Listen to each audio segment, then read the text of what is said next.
सबसे पहले खबर दिल्ली से, जहां के सीलमपुर इलाके में कुणाल नाम के युवक की हत्या को लेकर तनाव बढ़ता नजर आ रहा है। आरोप विशेष समुदाय की एक लड़की और कुछ लड़कों पर लगा हुआ है। ऐसे में हत्या के विरोध में युवक के परिजनों ने भी जमकर हंगामा किया। सड़क पर लोगों का गुस्सा कुणाल नाम के युवक की हत्या की वजह से फूट पड़ा, जिसे सीलमपुर इलाके में चाकू मारकर बेरहमी से मौत के घाट उतार दिया गया। घर वालों ने बताया कि कुणाल घर से दूध लेने बाहर निकला था। घर वालों का आरोप है कि हत्या के पीछे गुसरा नाम की लड़की और साहिल नाम के लड़के का हाथ है। साहिल और गुसरा और हमारी ये प्लेट वाली पर रहती है, इसका हाथ है। इसने करवाया है। क्यों करवाया है ये नहीं पता, मेरे से क्या दुश्मनी थी इनकी, वो निकाल लिया उन्होंने मुझसे। आपके बेटे को किस तरह से इंसाफ मिलना चाहिए? जो मेरे बेटे के साथ हुआ है, मुझे मौत के बदले मौत चाहिए। पुलिस ने मौका वारदात पर तफ्तीश शुरू कर दी। फोरेंसिक टीम ने मौके से तमाम सबूत इकट्ठा किए। वहीं इलाके में तनाव को देखते हुए बड़ी तादाद में पुलिस फोर्स को भी तैनात किया गया है। जिस तरह का ये इलाका है, काफी संवेदनशील इलाका है और जिसके चलते यहाँ पर बड़ी संख्या में जो अतिरिक्त सुरक्षा बलों की जो टुकड़ी है, उन्हें यहाँ पर तैनात कर दिया गया है। तो कुणाल नाम के युवक की हत्या के बाद से दिल्ली के सीलमपुर इलाके में तनाव बढ़ता हुआ दिख रहा है। स्थानीय लोगों का आरोप है कि इलाके में कई ऐसी वारदातें पहले भी हो चुकी हैं। लोगों ने पुलिस पर भी गंभीर आरोप लगाए हैं। कुणाल नाम के युवक की हत्या के बाद से दिल्ली के सीलमपुर इलाके में तनाव के हालात साफ देखे जा सकते हैं। एबीपी न्यूज ने मौका वारदात पर हालात का जायजा लिया। स्थानीय लोगों से बातचीत की, जिन्होंने कई ऐसे खुलासे किए जिससे दिल्ली पुलिस पर भी सवाल खड़े हो रहे हैं। ये छठवां मर्डर हुआ है, कोई कार्रवाई नहीं हो पाती है, कुछ नहीं होता है। बस शुरू में कार्रवाई है, उसके बाद कुछ नहीं। समुदाय ने हमें टारगेट बना रखा है, इनके समाज को यहाँ से खत्म करना और हमारे समाज का यहाँ से प्लान हो रहा है। इस गली में पूरे अब 3 मकान रह गए सिर्फ हमारे समाज के और एक समाज का और रह गया है। कुछ लोग तो यहाँ तक दावा कर रहे हैं कि इलाके में कई ऐसी वारदात अंजाम दी जा चुकी है, जिसके बाद कई लोगों को तो अपनी जमीन जायदाद बेचकर सीलमपुर छोड़ने के लिए मजबूर होना पड़ा। इतना परेशान कर रखा भाई साहब, काफी तो मकान बेच चुके और लोगों का अगर ऐसा ही रहा तो प्लान होता ही रहेगा। कुणाल की बेरहमी से हत्या के बाद सीलमपुर के लोगों की आंखों में खौफ साफ दिखाई दे रहा, जो मामले में कड़ी कार्रवाई की मांग कर रहे हैं। और आइए खबरों में आगे बढ़ते हुए अब आपको खबर दिखा देते हैं उत्तराखंड से, जहां के पौड़ी में हादसा हुआ है। यहां पर सीमेंट से लदा हुआ ट्रक खाई में गिर गया और जिस वक्त ये ट्रक खाई में गिरा, यह हादसा हुआ, उस वक्त एक शख्स ने उसका वीडियो बना लिया।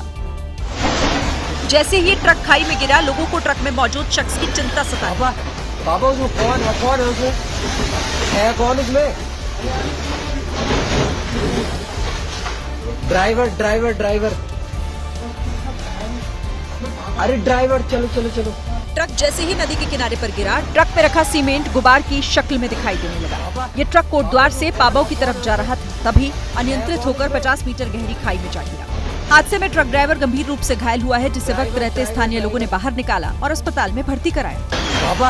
बाबा उसमें कौन है कौन इसमें? ड्राइवर अरे ड्राइवर चलो। बताया जा रहा है कि ट्रक का फट्टा टूट गया, जिसके चलते ड्राइवर ने ट्रक से नियंत्रण खो दिया और फिर खाई में गिर गया। उत्तर प्रदेश के कई जिलों में तेज आंधी, बारिश और ओले आफत का सबब बनते दिखाई दिए। गोंडा से लेकर बाराबंकी तक कुदरत की करवट से लोग हैरान परेशान नजर आए।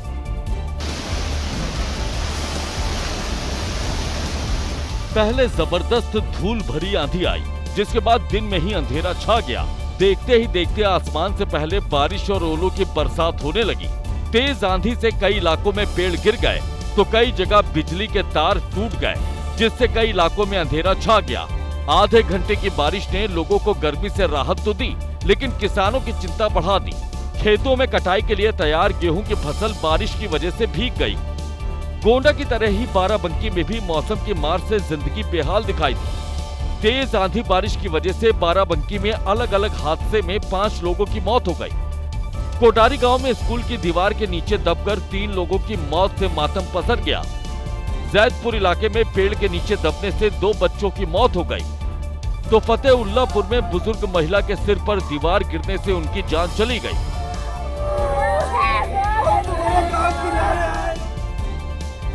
बात उत्तराखंड की, जहां के ऋषिकेश में गंगा किनारे नहा रहे कुछ टूरिस्ट बाल बाल बच गए। वो तो गनीमत रही कि राफ्टिंग गाइड समय रहते वहां पर पहुंच गए, नहीं तो यहाँ पर एक बड़ा हादसा हो सकता था। हादसा उस वक्त हुआ जब टूरिस्ट भीषण गर्मी के दौरान नीम बीच पर स्नान कर रहे थे। तभी अचानक नहाते नहाते 3 युवक गंगा के तेज बहाव में बहने लगे। परिजनों को यूं डूबते देख लोग चिल्लाने लगे, चारों तरफ चीख पुकार मच गई। तभी राफ्टिंग गाइड्स का एक दल वहां से गुजरा। लोगों को डूबता देख अपनी जान की परवाह किए बगैर राफ्टिंग गाइड्स ने नदी में छलांग लगाई और सभी को एक एक कर तेज बहाव से बाहर निकाला। ये घटना ऐसे समय पर हुई है जब हाल ही के दिनों में ऋषिकेश में एक राफ्ट पलटने से देहरादून के एक युवक की मौत हो गई थी। झांसी के मगरपुर रेलवे स्टेशन के पास गुरुवार को एक बड़ा हादसा होते होते टल गया। यहां पर बनारस जा रही बुंदेलखंड एक्सप्रेस की चपेट में एक बोलेरो कार आ गई, जिससे कार के परखच्चे उड़ गए। तेज रफ्तार से ट्रेन आती है और रेलवे ट्रैक पर खड़ी कार को उड़ाकर चली जाती है।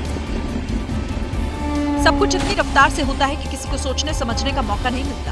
रेलवे ट्रैक पर कार देख ट्रेन का ड्राइवर इमरजेंसी ब्रेक लगाता है, लेकिन तब तक कार ट्रेन की चपेट में आ जाती है। यह हादसा झांसी के मगरपुर रेलवे स्टेशन के पास हुआ, जहां ग्वालियर से बनारस जा रही बुंदेलखंड एक्सप्रेस ट्रेन से बोलेरो टकरा गई। गनीमत रही कि कोई जनहानि नहीं हुई। टक्कर से पहले ही कार के ड्राइवर ने कूदकर जान बचा ली, लेकिन अगर ट्रेन पटरी से उतर जाती तो बड़ा हादसा हो सकता था। वहीं हादसे के बाद रेलवे अधिनियम के तहत कार चालक पर कार्रवाई की है। ग्वालियर से बनारस के लिए बुंदेलखंड एक्सप्रेस जा रही थी, इसमें मगरपुर के पास ऐसी घटना ज्ञान में आई थी। तो इसमें जो बोलेरो वाले के खिलाफ जो रेलवे के द्वारा जो एक्शन लिए जाते हैं। बताया जा रहा है कि बोलेरो रेलवे फाटक बंद होने के बावजूद रेल पटरी पार करने की कोशिश कर रही थी। इसी दौरान वो ट्रेन की चपेट में आ गई। आपने बारातें बहुत देखी होंगी, लेकिन अब हम आपको दिखाने जा रहे हैं इंदौर की वो बारात जो चर्चा का विषय बनी हुई है। दरअसल बारात को गर्मी से बचाने के लिए ऐसा इंतजाम किया गया जो अब तक कहीं भी देखने को नहीं मिला था।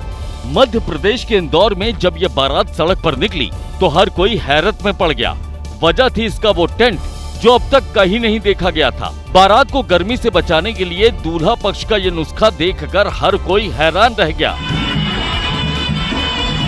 यहाँ बारात चल रही थी और उसके साथ ही ये टेंट भी चल रहा था, जिसकी छांव बारातियों को गर्मी से भी बचा रही थी और सूरज की रोशनी से भी। सोशल मीडिया पर मोबाइल टेंट में निकली इस बारात को देखकर लोग हैरान भी हो रहे हैं और इसकी तारीफ भी कर रहे हैं।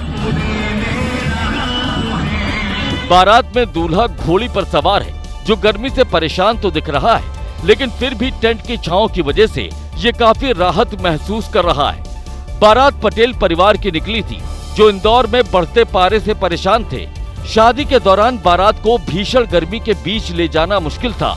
ऐसे में ये नायाब तरीका इजाद कर लिया गया। टेंट वाले से बात कर मोबाइल टेंट का कॉन्सेप्ट बताया गया और फिर क्या, बारात को इस मोबाइल टेंट की छांव में नाचते गाते निकाला गया ताकि शादी के जश्न में गर्मी किसी तरह की खलल पैदा न कर पाए।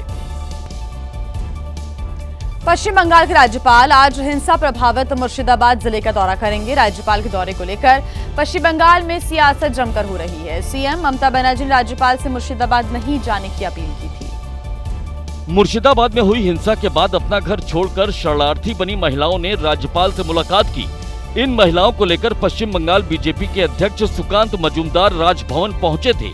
हिंसा पीड़ितों से मुलाकात के बाद राज्यपाल ने मुर्शिदाबाद जाने का फैसला किया। राज्यपाल ने कहा कि मुर्शिदाबाद की जमीनी हकीकत जानने के लिए वो खुद वहां जाएंगे। I am going to the field to see for myself the realities in the field. Only then I'll be able to make up my mind on the future course of action. मुख्यमंत्री ममता बनर्जी ने शांति की दलील देते हुए राज्यपाल को मुर्शिदाबाद नहीं जाने की सलाह दी। सीएम ने कहा कि जब हालात सामान्य होंगे तो मैं भी जाऊंगी, आप भी जाइएगा। আমি অ্যাপিল করব মাননীয় রাজ্যপাল মহাশয়কে, please wait few days more.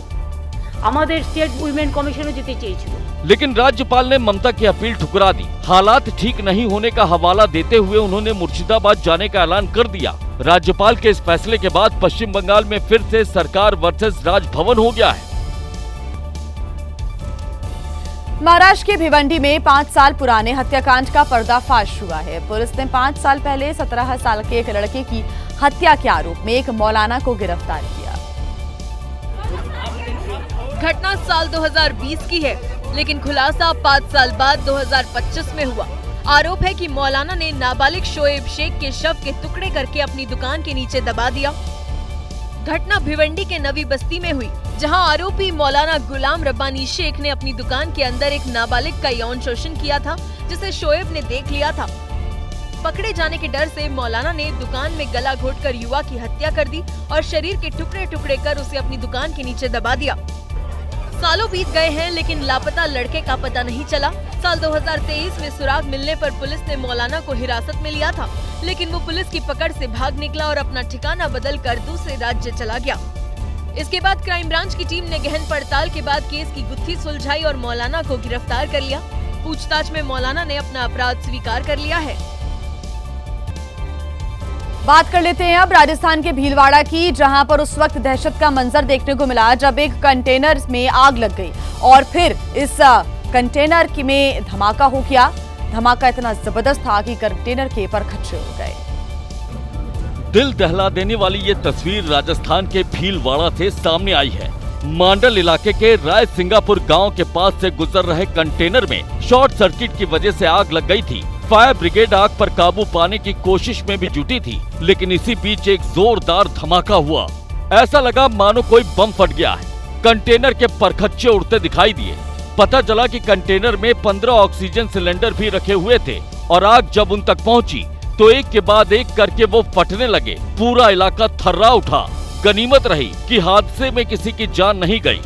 Oxygen के सिलेंडर और केमिकल के छोटे छोटे सिलेंडर होने के कारण आग पकड़ के उनमें ब्लास्ट होने लग गया।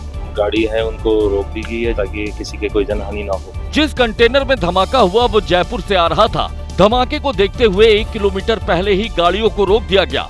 दर्जन भर फायर ब्रिगेड की गाड़ियों की मदद ली गई। तब कहीं जाकर 6 घंटे बाद इस कंटेनर की आग पर काबू पाया जा सका। गुजरात के वलसाड जिले में एक ट्रक में भीषण यहां पर आग लगने की वजह से हड़कंप मच गया और ये आग इतनी ज्यादा भीषण थी कि फायर ब्रिगेड की 3 गाड़ियों को मौके पर बुलाया गया। आग को देखते हुए नेशनल हाईवे को भी आधे घंटे तक बंद करना पड़ा। तस्वीरें गुजरात के वलसाड जिले की, जहां पराडी गांव के पास सड़क किनारे खड़े ट्रक में अचानक ही आग भड़क उठी। आग इतनी भीषण थी कि मुंबई अहमदाबाद हाईवे 48 को बंद करना पड़ा। हाईवे पर धू कर चलते ट्रक को देखकर इलाके में अफरा तफरी का माहौल देखने को मिला। आग की जानकारी मिलते ही फायर ब्रिगेड की 3 गाड़ियां मौके पर पहुंची, जिन्होंने करीब आधे घंटे की कड़ी मशक्कत के बाद आग पर काबू पाया। बताया जा रहा है कि आग में केमिकल से भरे ड्रम्स रखे थे, जिसकी वजह से ट्रक में लगी आग तेजी से भड़की, जिसने देखते ही देखते पूरे ट्रक को आग के गोले में तब्दील कर दिया। आग की वजह से कोई हादसा न हो, इसके लिए ट्रैफिक को आधे किलोमीटर पहले ही रोक दिया गया था, जहां पर सड़क पर खड़े लोग ट्रैफिक शुरू होने का इंतजार करते नजर आए। वहीं आग पर पूरी तरह काबू पाने के बाद फायर ब्रिगेड ने फिर से हाईवे पर ट्रैफिक शुरू कराया। आधे घंटे के बाद कंट्रोल में आई और आधा घंटा से हाईवे बंद रहा था। पश्चिम बंगाल के हावड़ा में उस वक्त अफरा तफरी मच गई जब एक इलेक्ट्रिक बस में अचानक आग लग गई और आग तेजी से भड़क उठी, जिसने देखते ही देखते पूरी बस को अपने आगोश में ले लिया। तस्वीरें बताने के लिए काफी हैं कि आग किस तरह कहर बनकर इस बस पर टूटी। पश्चिम बंगाल के हावड़ा में हुए इस हादसे की तस्वीर जिसने भी देखी उसकी रूह कांप उठी। इलेक्ट्रिक बस में लगी आग ने कुछ ही देर में ऐसा विकराल रूप धारण कर लिया कि इसे देखने वाले लोग खौफजदा हो गए। घटना रात करीब 10 बजे की है। लोगों की माने तो बस में अचानक ही धुआं उठा और फिर आग लग गई। अच्छी बात यह रही कि बस में सवार लोग वक्त रहते ही नीचे उतर गए, वरना कोई बड़ी अनहोनी भी हो सकती थी।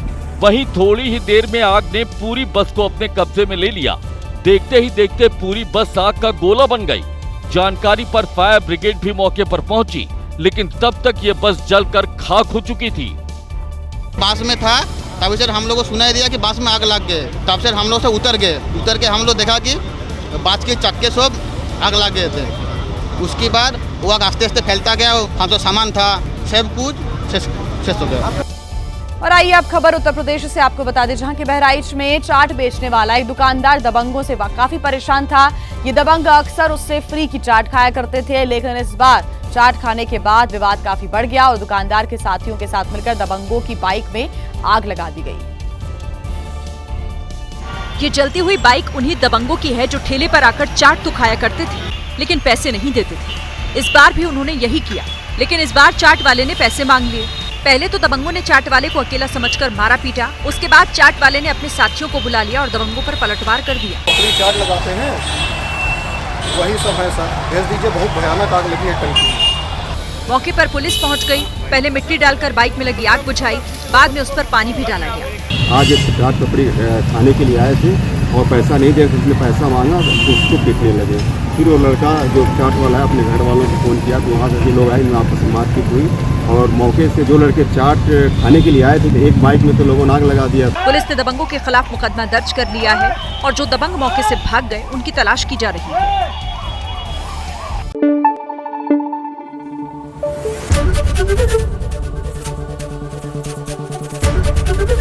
ABP न्यूज़ आपको रखे आगे।